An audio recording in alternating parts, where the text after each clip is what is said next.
Jet fans, I understand we had a horrible week 1, and it doesn't look very bright, but there's light at the other side of the tunnel. What do the Jets have to do to win this week against the San Francisco 49ers?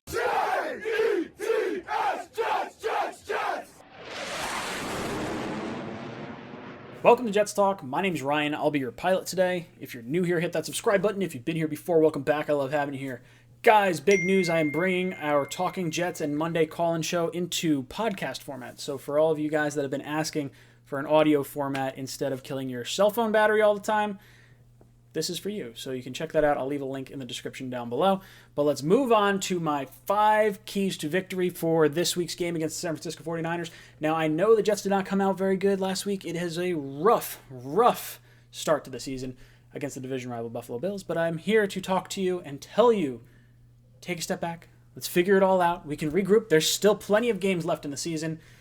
But the Jets have a tough task against the NFC champion San Francisco 49ers. The first thing we're going to talk about is our decision-making. That is twofold. That is Adam Gase's decision-making and Sam Darnold's decision-making. First up, Adam Gase's decision-making. We heard Chris Johnson come out and say, Adam Gase is a brilliant offensive mind. What have you been watching? I've been watching this team for way too long, and this is not a brilliant offensive mind that I have seen. I would love to see maybe what happens go on at practice. Maybe there's something different from what we've seen. But last 3 years, Adam Gase, points per game, 28th in the league, 26th in the league, 31st in the league. Brilliant offensive mind? Not so sure.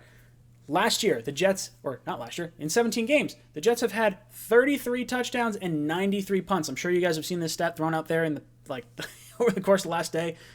Not what you want to have. The Jets have scored on 24% of their possessions. That is worst in the league. They have had 3 and outs in 44% of their possessions. Again, worst in the league. And the Jets have averaged a grand total of 23 yards per possession. That is worst in the league. So in terms of Adam Gase, we need better decision-making. We need you to call better plays for our quarterback, Sam Darnold. We need to prove that he is the franchise quarterback. I still believe in Sammy. I just want to see a competent offense. I don't want to fall asleep while we're losing. Give me some razzle-dazzle. Show me some spark plays. Get some juices going. This is a brilliant offensive mind. Let's see it. The biggest thing I'd like to see, twofold. I'd like to see more hurry-up offense for Sam. It seems like he thrives in that sort of atmosphere and rush, getting up to the offensive line, calling out the signals, and really just starting the play, from a hot step. Now, with Adam Gase, I'd love to see us call more mobile plays for Sam Darnold. Last year, I wanted to see more RPOs, but I assumed because of the mono, they didn't want to open Sam up for those big shots. Sam is a mobile quarterback. He's not like Patrick Mahomes. He's not like Lamar Jackson. He's not a Deshaun Watson, but he's a mobile quarterback. He has some legs underneath him. He's good in the pocket. He can run around. If we can get like 40 yards on the ground from Sam, that goes a long way for preventing a defense from coming after him and just really pinning their ears back. They have some amazing pass rushers on that team. Give them something to think about.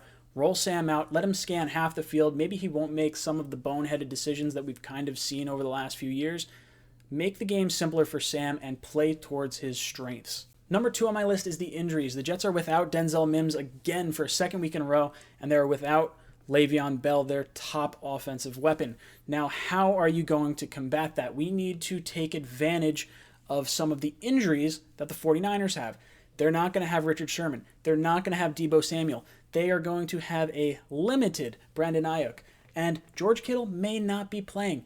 Weston Richburg, their center, not playing. These are guys and areas that we could really take advantage of if you're the New York Jets. This is Quinn Williams attacking the center of that offensive line. This is Rashad Perriman beating their cornerbacks over the top for a big gain.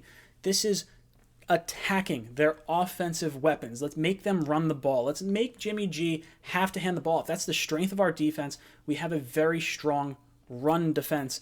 Let's make them do that, and let's try to keep this as a low-scoring game. At number 3, I have the Jets offensive line. I would like to see them build off their Week 1 performance. Let's continue this growth. We haven't had a preseason, so it's going to take a little time to gel. Mekhi Becton graded out as the highest tackle of all the tackles taken in the first round with a 77.2. Let's see this growth continue from him. Let's see some pancake blocks. I want to see him open up the big ticket house of pancakes. That's what I want to see. And I know he has a tough task ahead of him with Nick Bosa lining up across from him, but that doesn't mean he can't win. George Fant last year had some success against Nick Bosa, so who knows? Maybe big ticket can come away with a win on this offensive line. If we can dominate the trenches, attack time of possession by being able to run the ball and really dictate these matchups and dictate, where this line is pushed to and from, we might have a shot here. The Jets need to come away with a big-time performance from their offensive line. At number 4, I have Jamison Crowder, and he needs to come away with a really big game here. This is an opportunity to be the Jets' number 1 wide receiver and number 1 weapon. He really has been that since he got here last year, and the 49ers are going to pin their ears back to come after Sam Darnold. They're going to attack this offensive line. If you can get out there with short screens, a little bit of slants here and there, attack the center of that defense, you might be able to neutralize a little bit of that pass rush, maybe see a little bit of play action here and bomb one over the top to maybe a Perriman or, a Herndon cutting down the seam. These are areas that you're going to have to take advantage of if you want to neutralize the pass rush that Sam is going to be seeing. Let's not allow them to tee off on our young quarterback. I want to see Sam grow, and Jamison Crowder is a huge factor in that. At number 5, I have Quinn Williams and stopping the run. Now, I have not seen the sacks that I would like to see out of Quinn Williams, but if he could disrupt this offensive line and prevent them from running the ball, they have some injuries to their wide receivers, their offensive weapons, and they have a pretty strong run game.